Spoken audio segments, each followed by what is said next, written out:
15 seasons in and the 16th year of the Indian T20 League, starting 31st March, brings with it the usual excitement of 2 months of T20 cricket, the return of home and away games, and yes, the joys of gaming on the go, with most matches being played in the evenings. There's also the slight change from regular programming this time, with the new defending champion playing the season opener against MS Dhoni's Chennai as Hardik Pandya's Gujarat look to reclaim their title. This time around, there's also going to be an updated Indian T20 League with a few new innovations and rule changes, while in the last month, we've also seen some injury-forced replacements, all of which we will get to you in this video, brought to you by Khelraja.com.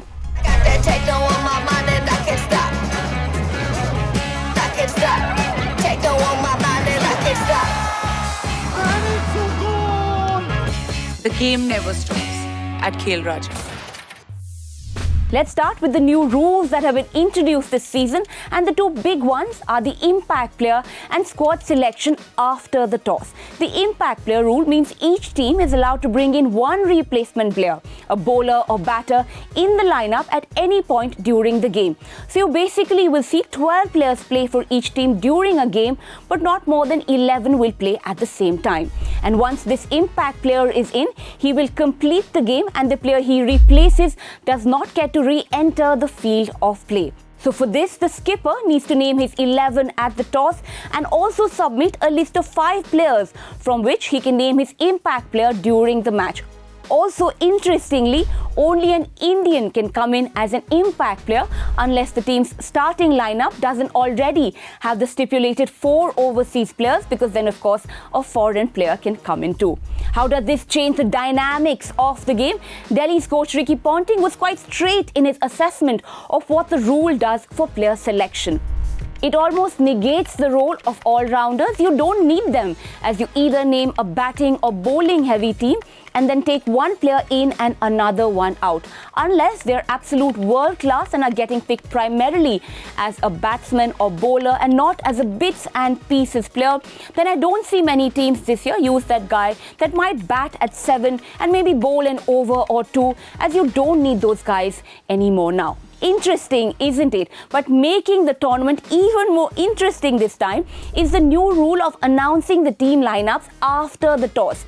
I know during any cricket match, we see captains announce their teams after the coin flip, but the lineups have actually already been submitted when they walk out for the toss. That changes during this Indian T20 League season. The captain can now walk out for the toss with 2 team sheets, and depending on if he gets to bat or bowl first, he chooses the playing 11 he will field in the match, adding an extra bowler or batter or spinner depending on the conditions. Now, apart from the rule changes, there's also been a few squad changes since the last season and also in the last month itself. The December auction saw the 10 teams spend a total of 167 crore rupees, the result of which will see Sam Curran turning out for Punjab, Cameron Green for Mumbai, Ben Stokes joining MS Dhoni at Chennai, Nicholas Pooran joining Lucknow, and Jason Holder joining Rajasthan. But there's also been forced personnel changes due to injuries. Delhi's captain Rishabh Pant continues his recovery after his road accident earlier this year, and the team has named David Warner as their captain this season. Shreyas Iyer's lower back injury too may see him ruled out from the first half of the season. Mumbai had put together a lethal pace spell last year, but while Archer missed the 2022 season, Bumrah continues his rehab and will be out this summer. Punjab's Johnny Bairstow too is likely to sit out of the whole season to prepare for the Ashes this summer. Now that we've got you up to date on what to look forward to in this upcoming season of the Indian T20 League that sees Hardik Pandya's team coming in as the defending champions, this would also be a good time to remind you that this video has been brought to you by Khelraja.com.